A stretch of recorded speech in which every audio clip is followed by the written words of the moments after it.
several places on this planet of ours, we have what they call power points. And today our little talk is about power and things that we do with it. And these places that are around the world and how they add power, and people believe that places like this are mystical and magical. And so we rush to them, like Mount Shasta and Soda Creek and places like this, because we're looking to fulfill something inside of us, something to give us that extra little bit so that we can feel that we're part of all of this and the grandioseness of it all. As I look at these power places, I begin to realize that besides places, there are these things that we can do as people to improve ourselves, to learn about different things, to go within and get this energy, this extra something that we're looking for. We've got great masters all over the paths who build things like this and who do different things and who say this path is the right way or that path is the right way. And as we look at all of this, I begin to realize that if there are a million people, there are a million right paths, and they all work. And to find one, or to find that one that works best for you is sometimes a lifelong job. And so we've learned that there are things that we can do while we're looking on this path for this thing. And these are some of the things that I'm going to talk to you about now. They're little fun things. They're the things that I've observed bring light into your heart. They're the things that I've learned how to do every day, because for me, metaphysics has been made too mysterious and too mystical and too magical. And basically, metaphysics should be called common sense, because it's the common sense things that we're really looking to do that are the things that really serve us. They are those pieces that we talk about every day and sometimes totally miss, like the thing 2 inches from your nose. We'll even talk about that. As I've observed the human being and as I've observed myself going along this world, we put together some little quick sayings that sort of are the things that you can do while you're wondering how to be a divine being or how to serve yourself on this planet. And they just sort of call them little dennicisms. They're kind of cute little things. And I'd like to share some with you during this tape. I've learned that if you do these simple little things, they really work. They will change your life, and they're quite unique. They're a joy. You see, our power is in ourselves. It's not outside of ourselves. It's not in these great edifices that we make, although there is a certain amount of power. I've learned that it's all inside of us. I've also observed that as we've grown on this planet, from the time we were just like babies, we've learned to observe everything outside of ourselves. We learned that our power of observation showed us how to talk, how to walk, how to do all sorts of different things. It's kind of like we learn by experiencing, by observing. Now we hit a part in our life where it's time to go within, to learn what is within, to learn that spiritual side of ourselves. And we no longer go without, we go within. And these going within things are the things we're going to talk about. They're fun, and let's just get to them. Now, one of the first things that I've observed is that time seems to be some sort of element. We have a sun that's moving around. We have all sorts of things that are happening. And so time becomes this important thing. We learn to, with shadows, tell time, do all sorts of things. Time is important when you are in it. Now, what I mean by that is present time is one of the main secrets to becoming aware. Most people are too busy with their mind in their future, or perhaps worrying about the past, thinking of the things that they should have done. And let's face it, whatever you should have done, you didn't, and it's over with. And yet people dwell on things like this. They go into the past. They go, if I would have changed this, if I would have changed that. There's nothing to change. The past is over, and yet we linger on it. Other people live continuously in the future. They think about the party they're going to go to, or the car that they're going to get, or the house that they're going to get. And we as a people discover that sometimes we don't know when we're in present time. We're too busy there, or all of these places. And so one of the first things that I began to learn was if the more I could stay in present time, the more I became aware of things. By staying in present time, I began to realize what color the grass is, what color the sky is, as unusual as that sounds. I can hear the stream in the background. I can hear the birds singing in the background. I'm aware of everything that's happening in front of me. I'm not wondering, what will I do tomorrow? Let's face it, for those of us who spend time in the future, what has the future really given to us? We think of a party in a week, we plan the party, and let's face it, how many of the things that you plan, come off? We have to change things all of the time. It's like we have to readapt, and all of that time we spent in the future trying to make something there and get worried about it, we could have been staying in present time, enjoying, smelling the flowers, hearing the water, listening to the bird, and being in comfort instead of rushing to do something that has nothing to do with this moment at all. The past is kind of an unusual thing because people look at the past and blame themselves for what they're not doing. It's sort of like, oh, if I would have just said this to this person, or if I would have just done that to this other person, things would be different. Well, we didn't. We have to learn that the things that we do right here, right now, is what makes our future. We're a being that is eternal. What does that mean? How can we be eternal? We are eternal based on present time. What we are doing in this split second is what our future is going to be in the learning process. We perpetuate our future by creating things in these moments. If we're always creating in the future, what good is that? Or if we're always creating in the past, what is that? We can create futuristic events for the future as long as we're in present time, doing them right here, right now, and not having anticipations or expectations on how these things are supposed to work out. And so I think one of the keys to basically putting all of your disciplines together or your joys together is sort of see how this works in present time. What is this really all about? Present time is the key. Can I do it by paying attention? Am I listening to what that person is saying, or am I daydreaming about something tomorrow? Staying in present time is really one of the keys. By staying here, you become aware of the future that you are creating in the present moment.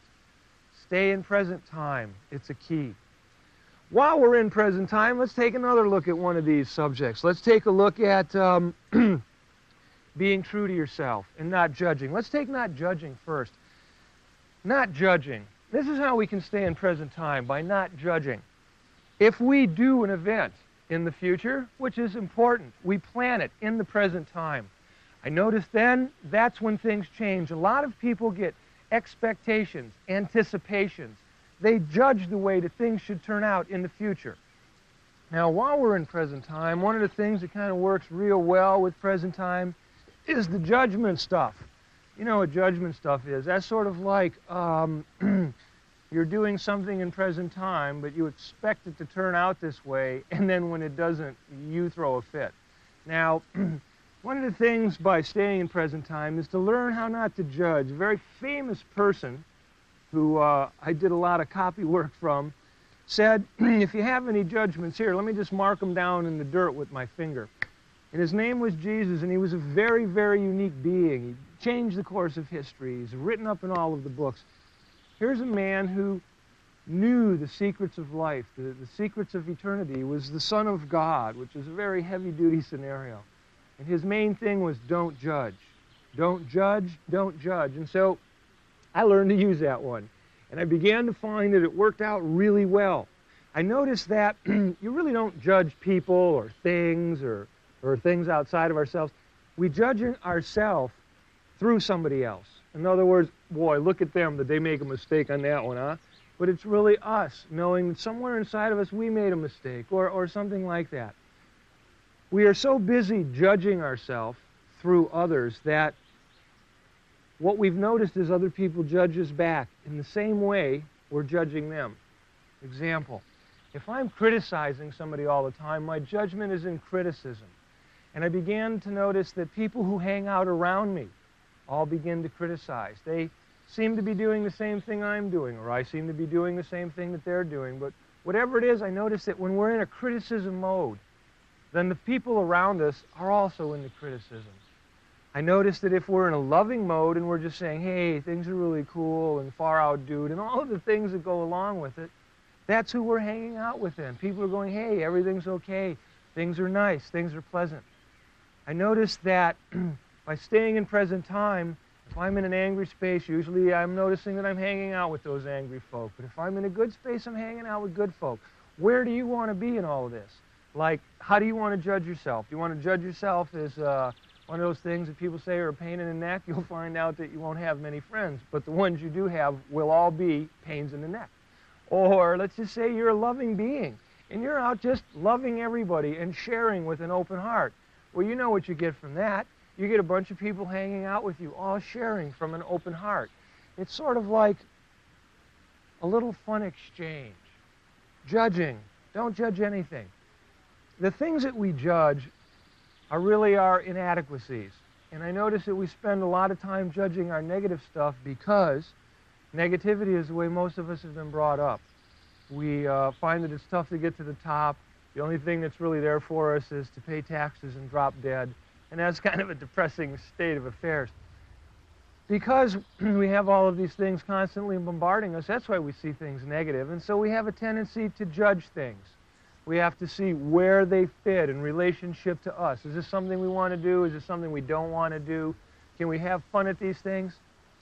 I've noticed that as human beings, as we hang out on this planet, it's almost as if we've been told that suffering is some sort of a reward. And I notice that people get into suffering and they start judging things just so they can suffer. Well, for me, I decided to make, and if I could call this a judgment, I'm sorry for it, but I decided to judge myself having fun. See, I began to observe that on the planet, everybody was suffering. And that left like a world of duality with nobody having a good time. So I started to get together with all of the people like you, and I started having a good time, and I stopped judging everything that was going on. Instead of saying this was wrong and this was wrong and that was wrong, I started having a good time. I let go of suffering because suffering wasn't working for me. And so then I stopped judging suffering. And I found that by not judging suffering, I could come and I could go and I could do things from joy in my heart and feeling good about everything I've done. So one of those keys is don't judge yourself. By judging yourself, you're spending too much time, spinning your wheels. Besides not judging yourself, one of the things that helps in this non-judgment thing is you need to know how to love yourself. Now here's a word that's been so overplayed in the metaphysical field, like, who knows? I mean, love, what an amazing thing. You've got the love that you can feel when, you're hanging out with a person who you really care about. And then you got love of good food. Then you got love of a vehicle. You got love of a house, family, kids. All of these sorts of love. Just as a point of reference, how often do you love yourself? I'm aware of the fact that we're always trying to fulfill the other person. We're always saying, well, what do you want to do, honey? Or what do you want to do, children? Or what do you want to do? And we have this picture that if we can make them happy, then we become happy. If we can do what brings a joy to them, then we're going to have joy. And what I notice is we forget about ourselves. We're so interested in making everybody else happy that we forget how to love ourselves. And it's an unusual thing, It's like, when was the last time you did something really loving for yourself? When was the last time you bought yourself flowers or candy or a toy or a present? You'll do all these things for other people. You'll do them for your kids or for your spouse or for your parents or whatever. You'll do them for other people, but when do you do them for yourself? Learning to love yourself, it's really an important thing. You see, if you stop judging yourself, and that you just stop doing by hanging out in present time, and every time you go to say something stupid about yourself or somebody else, you stop. And you go, oh, so now you're in present time. You didn't judge yourself, which is really far out, because the end result of not doing these things is that you start feeling good about yourself. You're not judging yourself, you feel good. And you'll start to notice that you can love yourself. You can only love yourself if you're not judging yourself. If you're so busy judging yourself and right and wrong, like, how could you take time to love yourself? When was the last time you really loved yourself? When was the last time you hugged yourself? Just, like hugging yourself. When was the last time you hugged a friend just to get that particular kind of a rush? I mean, remember when love was a real exciting thing? Not that it's not right now, but remember when you met your special person for the first time? For the first week, you were in love. Remember how that was? Regardless what that other person did, they could not do anything wrong. They could not do anything wrong. And that lasted for about a week. Oh, you wrecked the car, no problem, it's fine, honey, no sweat. Oh, the house burned down, the kids did that. Oh, well, just an accident. After a few weeks, however, that lovingness started to disappear and you started finding flaws rather than love. And then you started finding little pick zones that you could kind of pick away at. Go back to the time of that first week where you were just filled with love. And you knew that in those times you could do the perfect thing for the party you were trying to attract. You were doing like the ultimate thing. You knew how to act right, you knew what to say, you knew what flowers to bring, you knew what candy to bring. You really had it down. It was a pat deal. You knew how to treat that person. Take all of that knowledge and turn it into yourself and start a friendship with you. You are a very special person. Start a love affair with you. Treat yourself like you would have treated these other people. Treat yourself to flowers or candy or something special. Treat yourself to not blaming yourself. Treat yourself to not judging yourself. Treat yourself to self-love. It is really an amazing thing. You grow, you have fun. It's one of those really unique things. And so basically, I guess it just really all comes down to you. Staying in present time, learning how not to judge yourself, and then learning how to love yourself in such a way that it becomes very special, very unique. You know, as we kind of work on that, there's other things that we need to work on besides these things, and let's take a couple important ones now. These are a little different. They might take a little longer to explain for me, but they simply go like this. It is never outside of yourself. Things that happen to us. People say we have accidents. Certain things happen that were out of our control. All these little cliches where we don't personally believe we had anything to do with it. We are a victim of circumstance, and we just sort of showed up on the spot. Well, these things like this really don't happen. You see, everything that we do in our life is somewhat orchestrated. It's as beautifully done as the planets stay in the sky, and things orbit the sun, and the moons orbit the earth. They're orchestrated, and they follow their own cycles, their own rhythms, and this is what they do to keep in constant flow, stay in present time.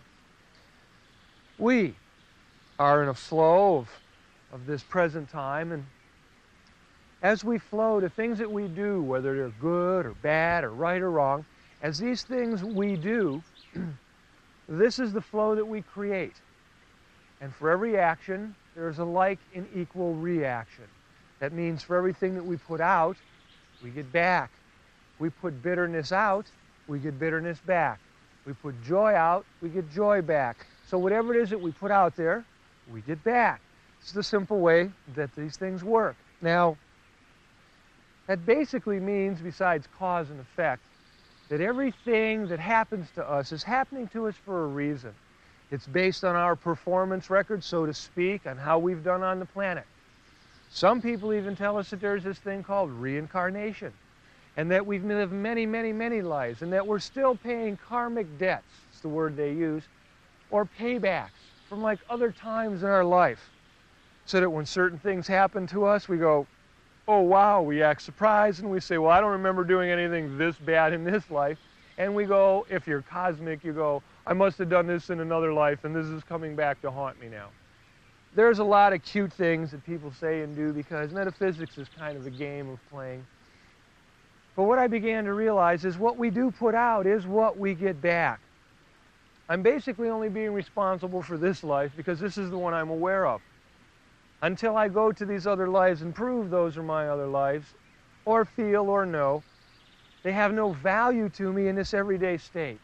Now let's take a couple things. People will say, well, yeah, but why is this coming to me? Like, what is it that I've done that I've created this? And we try to think in our mind, like, where did this really come from?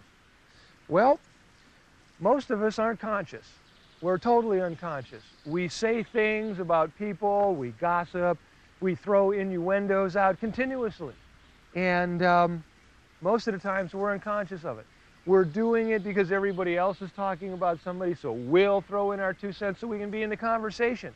And the next thing you know is you've got all of this stuff going into the conversation. Well, for these things, there is something that they call, payback.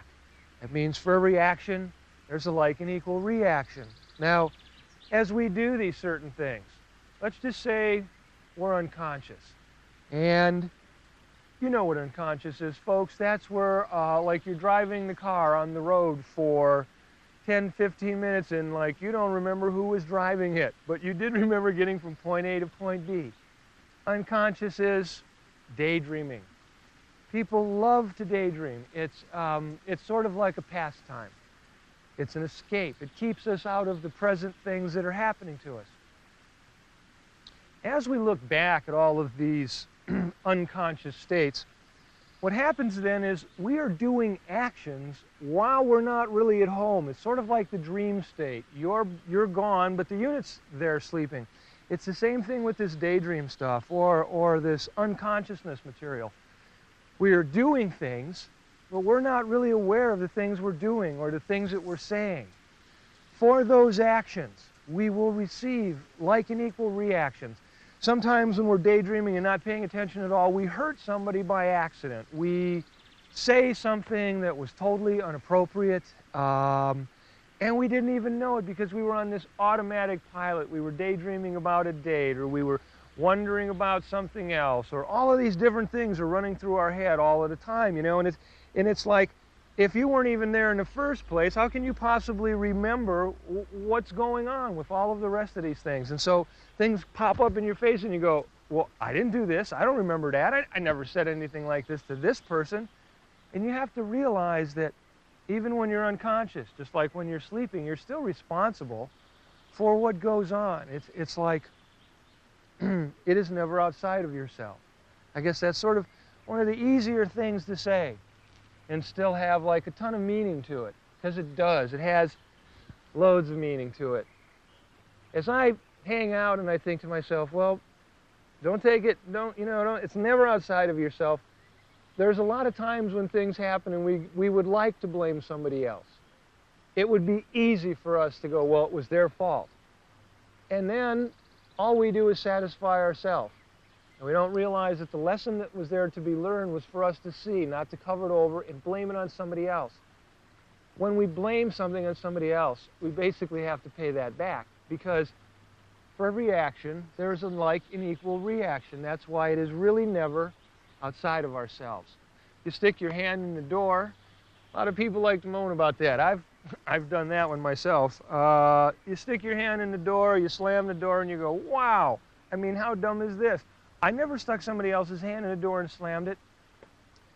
Well, for everything that we do, it doesn't come back identical, or we would be repeating ourselves continuously on this planet. We have to observe that things come in energy, that the universe produces an energy flow towards us, and that's why we're not supposed to take it personally. Now, I'm looking at this and I'm saying to myself, it's never outside of myself, it's never outside of myself, it's never outside of myself. And as I begin to learn this, I begin to notice that certain things that I've done in the past, when they come back to me, I don't like. It's like, wow, I did this. I didn't mean to do this. I didn't realize that this was going to be the repercussions. And then what happens is you start to take it personally. You see, one of the keys that I just referred to before is don't judge. That means don't judge yourself, which means you shouldn't take things personally. A lot of people think that God gets up in the morning with them just to look around and go, whoa, there's Fred. I think I'll give Fred a bad day. And it's like this is all God's got time to do. I think it's perhaps a little busier than this.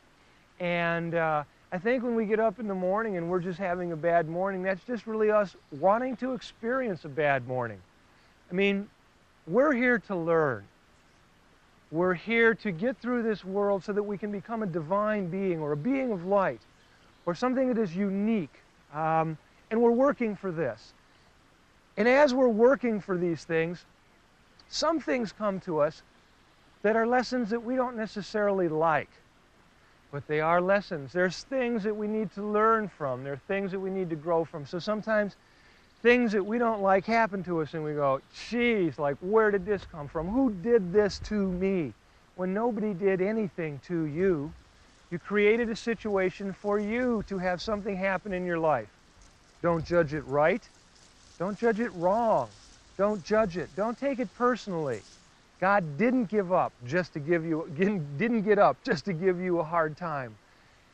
It woke up to serve you, to give you love. If you're wondering how much love it can actually give you, can you hear this tape right now and can you see it?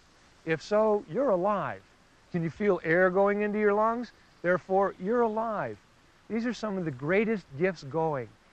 And sometimes when a day isn't quite going right and we're wanting to blame somebody or something, look at yourself. Understand that somewhere along the line you created this.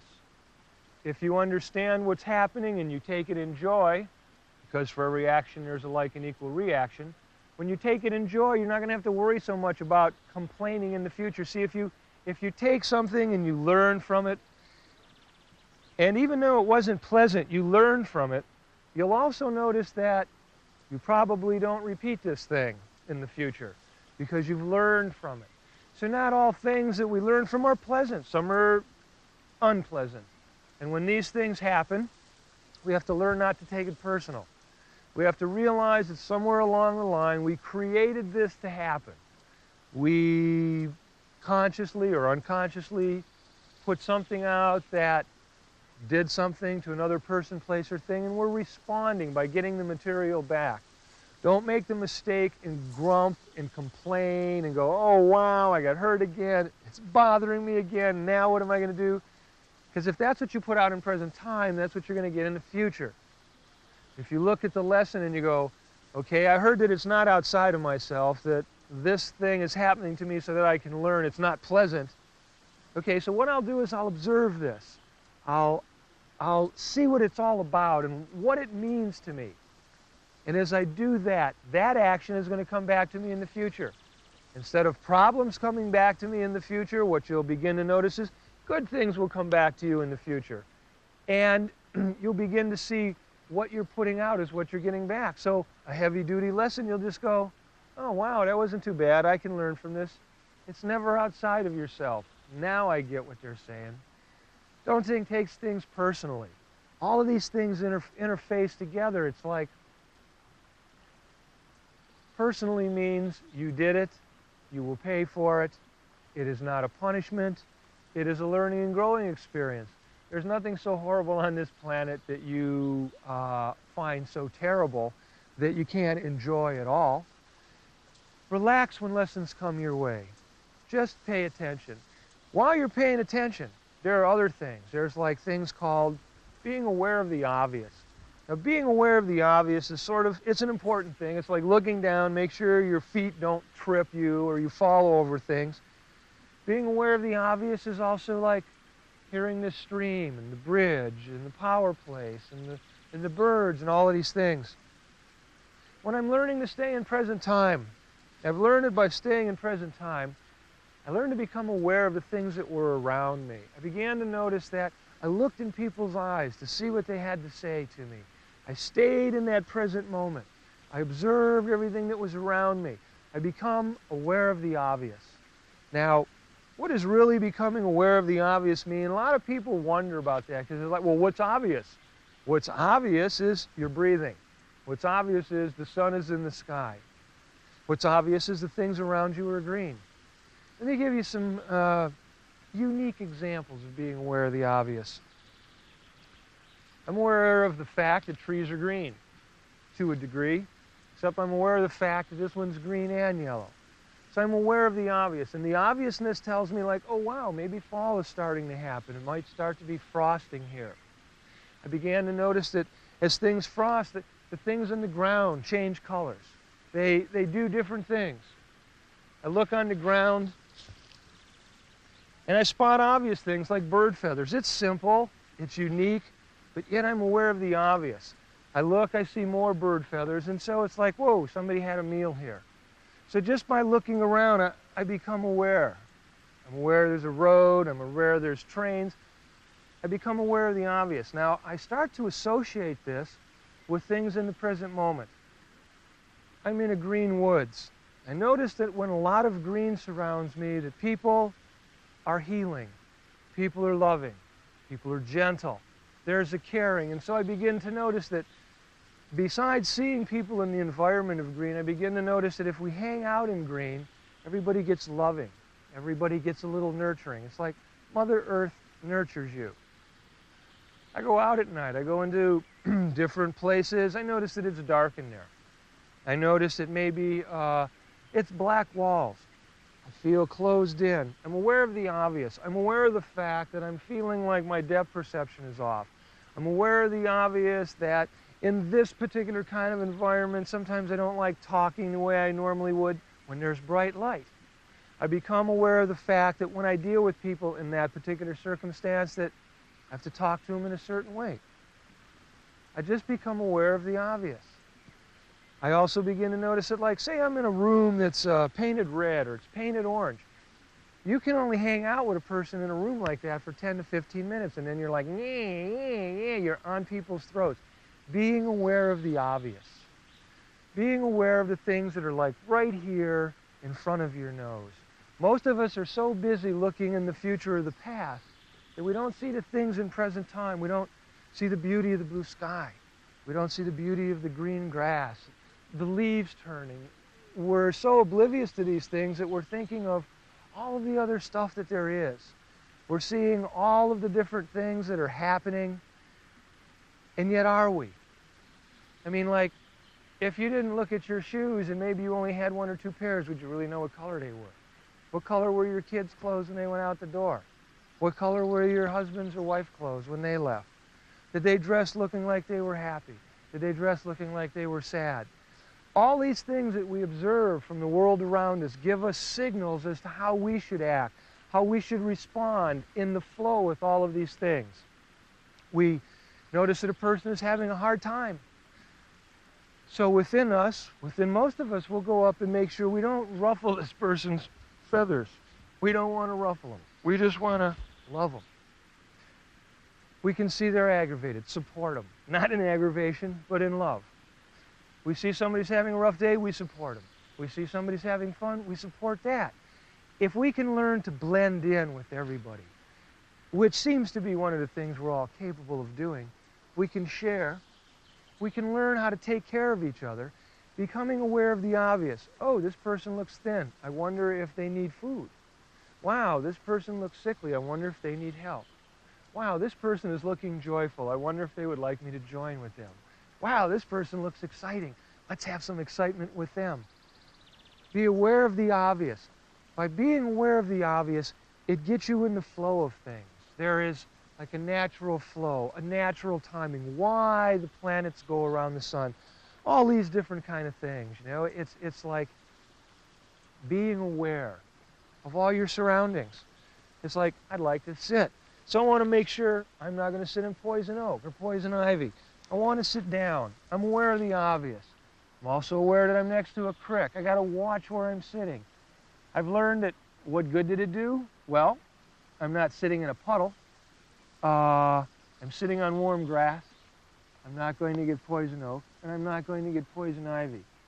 Now, by being aware of the obvious, all that did was adjust me from standing here to standing here. I looked at 2 inches in front of my nose to see what was really available for me. I wanted to see what would serve me the easiest, in what flow could I actually flow the best, and how do things accelerate. It's sort of like putting these pieces together so that you can really enjoy, you know, being aware of the obvious. I can lean back, I'm not going to get any prickers in my hand, and I'm having a really good time. So this kind of like takes care of those things. It's never outside of yourself, because if I would have sat down in the puddle, that would have been me, not in present time, because I would have daydreamed right past the fact of sitting in a creek till my butt was in it. And then I would have saw that, and I would have went, oh wow, was I aware of the obvious on that one? And then I might not have jumped up, or I might have jumped up going like, oh God, man, I sat in a creek, now my pants are wet. No, I don't have to do that. I'm not taking it personally, because by being aware of the obvious, I didn't sit in this wet spot. And so I know these things sound simple to us, but it's like paying attention. being aware of the obvious, not taking it personally. Yeah, I sat in the creek. Nobody told me to sit in it, but I didn't because I was aware of the obvious. You see how all these things fit together?